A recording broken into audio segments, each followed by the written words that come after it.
adjust the microphone. Don't you like the picture up there that makes me look as tall as Kent Rominger? Not. Well, you know, there are moments in everyone's life when he or she looks around and says, what the heck am I doing here? For those of us who have flown in space, that moment often comes when we first look out the window at the Earth from orbit. But I'm having one of those moments right now. Having watched my friends and my husband be inducted into this auspicious group, I never expected to be standing here. A doctor who mostly wanted to do life sciences research? Come on. But my goals when I came to NASA were simple and they never wavered. On the shuttle, when the astronaut explorers were looking at the heavens, at the stars, and others were looking at our magnificent Earth, I wanted to look at the explorers that were doing those jobs. When I became part of the astronaut corps in 1978, I had wonderful mentors like those of you who are here today, and I so much appreciate that.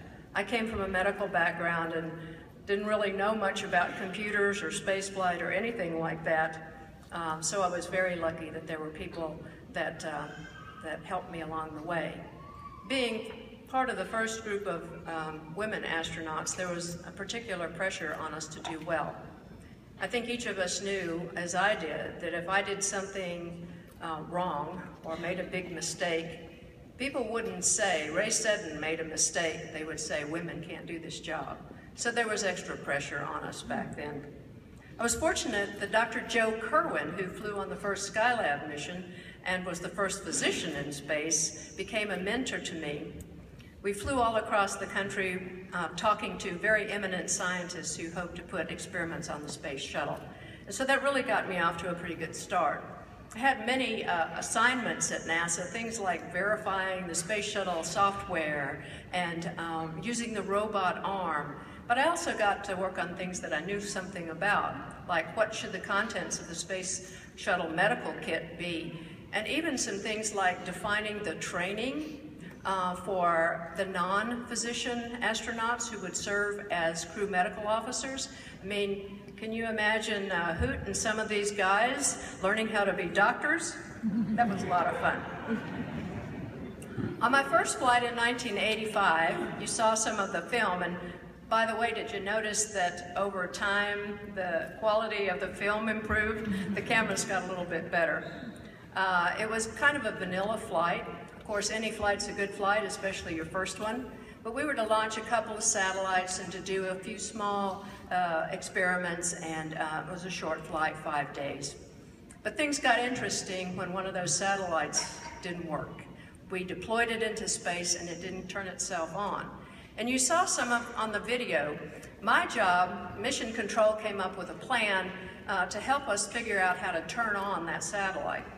My job, as you saw, it was to design that fly swatter, to build it by their design. I got to do the first surgery in space, sewing that thing together. It was interesting, the Capcom and Mission Control called up and said, you're a really good seamstress. Sally Ride happened to be in Mission Control at the time, and she said, no, she's a really good surgeon. So I appreciated that. It became even more interesting when two members of the crew had to go out and do a spacewalk to attach those devices to the end of the robot arm. And that was Dave Griggs and, of course, Jeff Hoffman, who's sitting down here. And Jeff, can you believe that that was 30 years ago last month? We haven't aged a bit, have we? And there were two other members of the crew who had the very important task of going and rendezvousing with that shuttle. Now remember, none of us had been trained to do any of this. The rendezvous was particularly sporting because we had to go over and fly up really close to a multi-ton satellite that was slowly drifting in space. And of course our commander, Bo Bobko, who is also here today, thank you for coming, Bo, did a masterful job getting us over close enough for me to flip that switch with the fly swatters on the end of the arm to try and turn it on. Well, unfortunately, the satellite did not even activate, and another crew had to go up later and rewire the internal electronics on it to get it on its way. The ground thought we would be really disappointed that the satellite didn't turn itself on, but believe it or not, we were elated. We had done things that had never been planned. We had great support from Mission Control, who helped us through it, told us how to do it. And we were just happy that we didn't kill ourselves. I guess there was one other really important mission that I had to accomplish on that flight. We flew the first politician in space, Senator Jake Garn from Utah. And Jake volunteered to do some studies of space motion sickness that affects a lot of astronauts. And the press came to call him Barfing Jake Garn. He did his job really well, but it was my duty to make sure that he made it back alive. As was mentioned, my other two flights were the ones that I really hoped for when I came to fly for NASA. That was Space Lab Life Sciences 1 and 2. And as was also mentioned, as Hoot mentioned, not a whole lot of people volunteered to do those icky flights where you got poked and prodded. But I was always fascinated to help understand the magnificent adaptability of the human body. So we looked at many body systems while we were in space, and we got to see how they all interacted together for the first time. Importantly, half of the 8 subjects on those 2 flights were women. And when we got the data back, we could say for sure that women adapted to weightlessness the same way that men do. That was a very important thing to prove. Well, along this journey, I met and married Hoot and became a second mother to his beautiful daughter, Julie, who is here with 2 of my grandsons all the way from Madagascar. And she really did come from Madagascar. And it wasn't South America, was it, Julie? No? Okay. Good, I'm glad I got that straight. Hoot and I also produced the world's first Astronaut, and that's a child born to 2 astronauts. That's Paul, and then 2 others, Dan and Emily, who are also here with me today.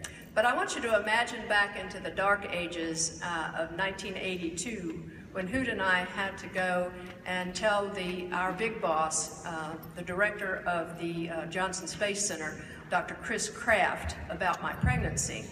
And you know, there had been a lot of hoopla the year before when we married each other. Everybody, you know, talked about that, wow, astronauts marrying each other. And so we walked into Dr. Kraft's office and sat down, and Hoot said very seriously, "Dr. Kraft, we have something to tell you." And he looked rather alarmed, and he said, "You're getting divorced." And we said, no, there's a better news than that. Well, everything went really well with those pregnancies, and we proved once and for all that astronauts can have babies too. That was a first. So for those of you who know Hoot, you understand his wicked sense of humor and how interesting it has been he's got a halo above his head over here, to be married to him. Well, Hoot loves airplanes, and he delighted in teaching me how to fly the NASA jets. Although on occasion he did refer to me as talking ballast, I think, something like that.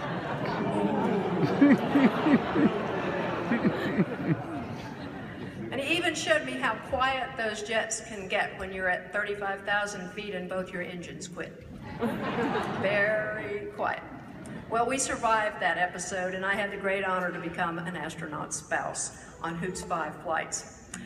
And I developed a great admiration for the women and then the men who held that title. In all the craziness of a cruise getting ready for flight, it's the spouses that have to pick up the slack. And they have to steel themselves from the fear that they have in their own hearts. So bless them all for the often unrecognized contributions that they made to human spaceflight. And of course, Hoot had to play spouse too. During my first flight, he had to take care of young Paul, who was not yet 3 years old. And afterwards, friends said, oh, they were so cute walking down the beach together, looking at the pretty girls.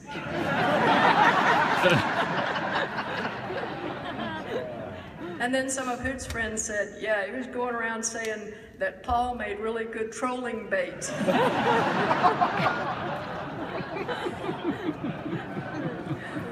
Well, that's Hoot, yeah.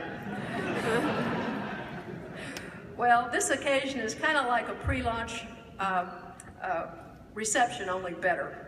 As crews for our flights, we're always in quarantine and never get to say hello to our guests. So I'm looking forward on this occasion to saying hi to all of my friends who are here and introducing them to one another. And I look forward to greeting you all, especially my own cheering section from Murfreesboro.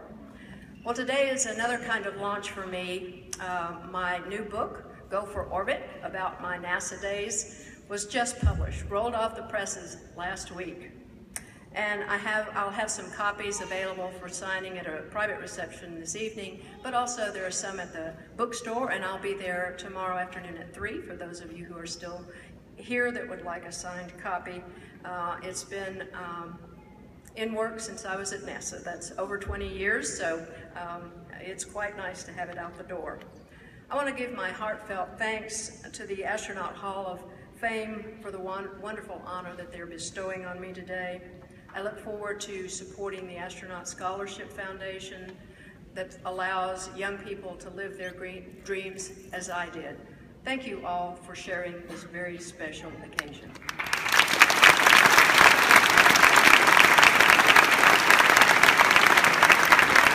Congratulations, Ray. Welcome to the U.S. Astronaut Hall of Fame. Question is, did you fly over Madagascar? You did, yeah. She probably knew where she was all the time. South America. The 2015 inductees were selected by a committee of current Hall of Fame astronauts, former NASA officials, historians, and journalists. The process is administered by the Astronaut Scholarship Foundation.